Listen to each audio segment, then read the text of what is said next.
என்னாச்சு உங்களுக்கு? உங்க 2 பேருக்கும் பிறந்த வீட்டு மேல பாசம் அதிகமா புகுந்த வீட்டு மேல பாசம் அதிகமான்னு கண்டுபிடிக்க போறேன். எப்படி கண்டுபிடிப்பீங்க? வலது கை அதிகமா சவுந்திருந்தா பிறந்த வீட்டு மேல பாசம் அதிகம்னு அர்த்தம். இடது கை அதிகமா சவுந்திருந்தா புருஷன் வீட்டு மேல பாசம் அதிகம்னு அர்த்தம். ஓஹோ அப்படியா? ஓஹோ எங்க மேலயே சந்தேகமா? வெச்சுடுங்க பார்க்கலாம். 10 நிமிஷம் தான் வச்சுக்கணும். அதுக்கப்புறம் கையை கழுவிடணும். என்ன? சரி சரி சரி வாங்க பழச்சோளம் சாப்பிடலாம். எங்களுக்கு வேண்டாம், நீங்க சாப்பிடுங்கண்ணா.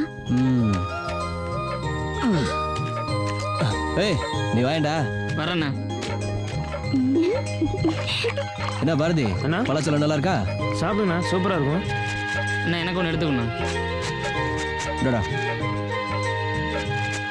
ஏய் அன்னைக்கு சாப்பிட்டதோட இது நல்லா இருக்குல்ல? ஆமாண்ணே. ம்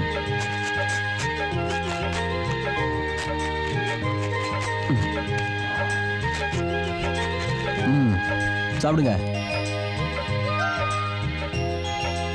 எப்படி இருக்கு? தேன் மாதிரி இருக்கு. நம்ம தோட்டத்து பழம் நல்லா இருக்குல்ல? என்னடா? ஆமாண்ணா சூப்பரா பார்த்து இருக்கு. சாப்பிடு, வயித்த வலிக்க போகுது. எனக்கா? சரி சரி கையை கழுவுங்க. டேய் புகழாந்தி போய் தண்ணி எடுத்துடா. சரிண்ணே. எப்படி சவுந்திருக்கு? அண்ணங்கார மேல பாசம் இருக்கா இல்லையான்னு பாத்துருவோம். இந்தாங்கண்ணே. கொடு, கை நீட்டுங்க. கழுவு கழுவு, நல்லா தேய்ச்சி கழுவுங்க. கை காட்டுங்க, காட்டு. டேய் இங்க பாத்தீங்களாடா, தங்கச்சிங்களுக்கு நம்ம மேல தானே பாசம் அதிகம். 2 பேருக்கும் வலது கை மட்டும் தான்டா செவந்திருக்கு. நான் தான் சொன்னேன்ல, தங்கச்சிங்கன்னா தங்கச்சிக்கு தான்டா, பாசக்கார பிள்ளைங்கடா. ஆமாண்ணே, 2 பேரும் நம்ம மேல ரொம்ப பாசமா இருக்காங்கண்ணே. நீங்க நல்லா ஏமாந்தீங்களா? வெச்சதுமே இடது கையை கழுவிட்டோமே. அட படுவா ராஸ்கோல். அப்படியா? பாத்தீங்களாடா, இங்க இருக்கிற வரைக்கும் தான் அண்ணன் தம்பிங்க எல்லாம் புருஷன் வீட்டுக்கு போனாங்க நம்மள மறந்துடுவாங்க. இவங்கள புடிங்கடா புடிங்கடா, 2 பேரும் புடிங்கடா.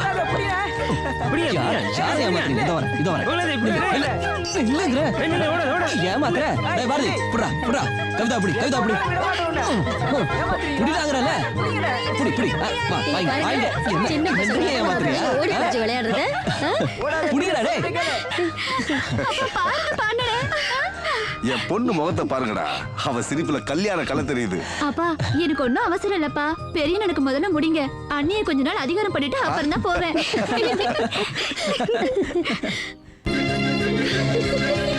சந்தியா வேண்டாம் சொன்னா கேளு. சந்தியா கூட சந்தியா சந்தியா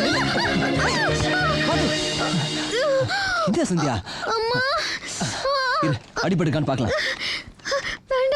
அடிச்சனா இரு, நான் பாக்குறேன் இரு.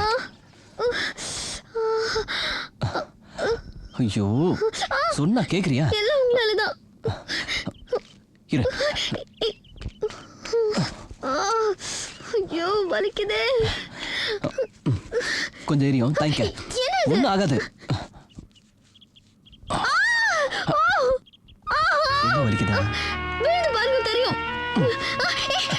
சும்மா சொன்னேன், உட்காருங்க.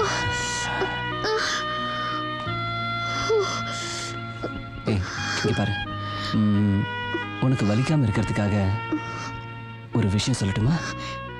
என்ன? கல்யாணமான புதுசுல மாமியார் வீட்டுல மாப்பிள்ளைக்கு அடிக்கடி நாட்டுக்கோழி ஆக்கி போடுவாங்களே, ஏன் தெரியுமா? ஐயோ அத போய் என்னன்னு கேட்டா எனக்கு என்ன தெரியும்? வாழ்க்கையோட உச்சக்கட்ட ரகசியமே அதுக்குள்ளதான் அடங்கி இருக்கு. கேக்குறதுக்கு அருவருப்பா இருக்கு. இதுல என்ன பெரிய ரகசியம்? கல்யாணத்துக்கு முன்னாடி எல்லா அம்மாக்களும் தான் பொண்ணுக்கு அந்த 3 நாள் சரியா வருதான்னு கவனிப்பாங்க. 2 நாள் தள்ளி போனாலே பதட்டப்படுவாங்க. அதுக்கு எதுக்கும் என்ன சம்பந்தம் இருக்கு? அதே அம்மா தான் பொண்ணுக்கு கல்யாணம் முடிஞ்சதுக்கு அப்புறம் 2 வாரம் தள்ளி போனாலும் ரொம்ப ஏன் தெரியுமா? இதே மாதிரி பையனும் பொண்ணும் விடிகிற வரைக்கும் வெக்கப்பட்டுக்கிட்டு இருந்தாங்கன்னா அவங்களுக்குள்ள என்ன நடக்கும்? போங்க, நீங்க ரொம்ப மோசம். நான் கிளம்புறேன். இதுக்கு மேலதான் முக்கியமான விஷயமே இருக்கு. அதை தெரிஞ்சுக்காம போனா எப்படி? உட்கார். இப்போ 2 பேரு கலந்துக்கிற போட்டியில ஒருத்தர் தோத்தாதான் இன்னொருத்தர் ஜெயிக்க முடியும். 2 பேரும் சமமா போயிட்டு இருந்தா யாரும் ஜெயிக்க முடியாதுல்ல? அந்த மாதிரிதான் முதலிரு வரையில வெக்கமும் இருக்கும், ஆசையும் இருக்கும். 2 சமமா இருந்தா ஒண்ணுமே நடக்காதுல்ல? அதனால தான் கூச்சத்தை போக்கி ராஜன் ஐயா தோட்டத்துக்கு போய் மோட்டர் ஆஃப் பண்ணு போ. சரிங்கய்யா. ஏன்பா கீழே போட்ட? அது வழுக்க இல்லப்பா, தண்ணி உப்பு இருக்குது. வயிற்று புண்ணுக்கு அதானப்பா நல்லது. சரி அது இருக்கட்டும். நம்ம கவிதா கல்யாண விஷயமா மாமா வீட்டுக்கு போயிருந்தேன். ஆ, அங்க செல்லம்மாளை பார்த்தேன்.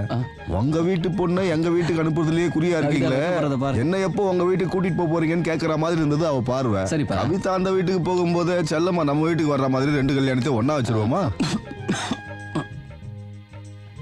எனக்கு சந்தோஷம் தான்ப்பா. பாரதியை கேட்டு முடிவு பண்ணுங்க. ஏண்டா தம்பி கல்யாணத்தை அண்ணன் முடிவு பண்ணலாம், அண்ணன் கல்யாணத்தை தம்பி எப்படி முடிவு பண்றது? இல்லப்பா, செல்லம்மாவுக்கு என்னை விட பாரதி தான் ரொம்ப பிடிச்சிருக்கு. அண்ணன் இருக்கும்போது தம்பி மேல ஆசைப்படுற மாதிரி அப்படி என்னத்தடா பண்ண? ஐயோ எனக்கு ஒன்றும் தெரியாதுமா. அது சரி, பாக்குறதுக்கு அவனும் லட்சணமா தானே இருக்கான். யாருக்கு மனைவினாலும் நம்ம வீட்டுக்கு மருமக தானே. ஜோசியரை வர சொல்லுங்க, இளங்கோவுக்கு ஒரு பொண்ணை பாப்போம். யோ கணக்கே, ஐயா ஐயா ஐயா இதோ வந்துட்டாங்க ஐயா. சொல்லுங்க ஐயா. இளங்கோவுக்கு பொண்ணு பார்க்கணும், ஜோசியரை வர சொல்லு.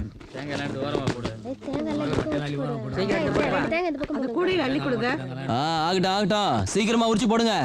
இன்னும் கொஞ்சம் தானே இருக்கு, வண்டி வந்துடும், சீக்கிரம் ஏத்தி விடணும்ல. சரிங்க ஐயா.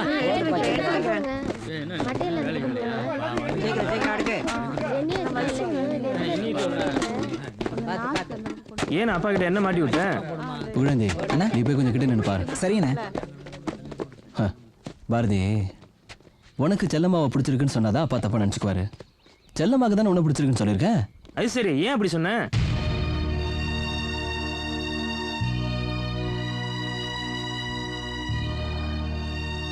சொல்லுண்ணே.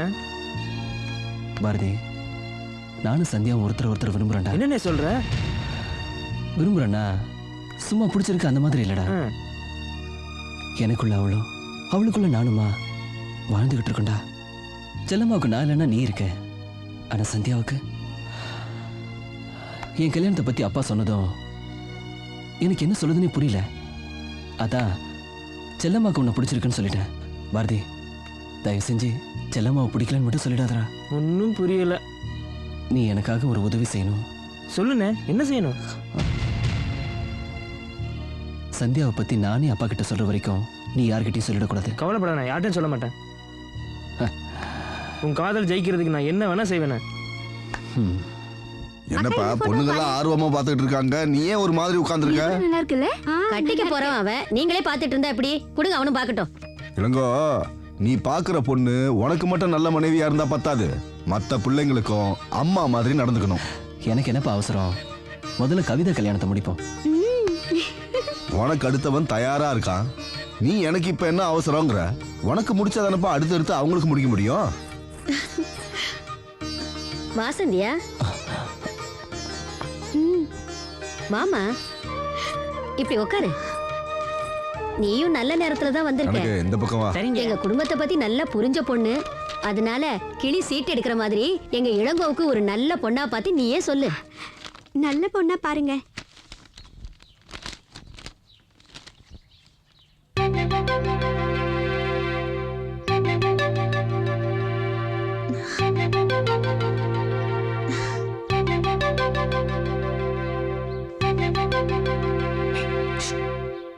எல்லா போட்டோவும் நன்னதா இருக்கு, ஆனா அவருக்கு என்ன பிடிச்சிருக்குன்னு யாருக்கு என்ன தெரியும்? இந்தாங்க, இன்னொரு தடவை நன்ன பார்த்துட்டு மனசுல இருக்கிறத தைரியமா சொல்லுங்க. என்னம்மா நீ குருக்கள் பொண்ணு தெளிவா முடிவு பண்ணுவேன்னு பார்த்தா நீ இப்படி சொல்ற? இந்த விஷயத்தை பொறுத்த வரைக்கும் என்னை விட அவர்தான் தைரியமா சொல்லணும்.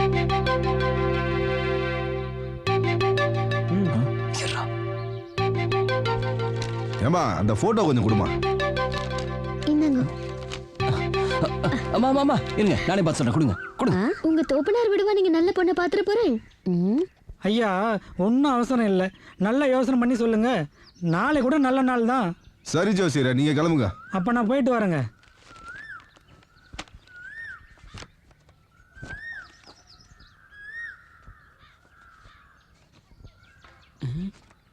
அப்பா, இதுல எந்த பொண்ணையும் பிடிக்கலப்பா. என்னம்மா அண்ணன் இப்படி சொல்லுது? ஆமாண்டா, சிலை செய்யறவங்கிட்ட சொல்லி சந்தியா மாதிரி ஒரு நல்ல அழகான பொண்ணை செய்ய சொல்ல வேண்டியதுதான். கொண்டா.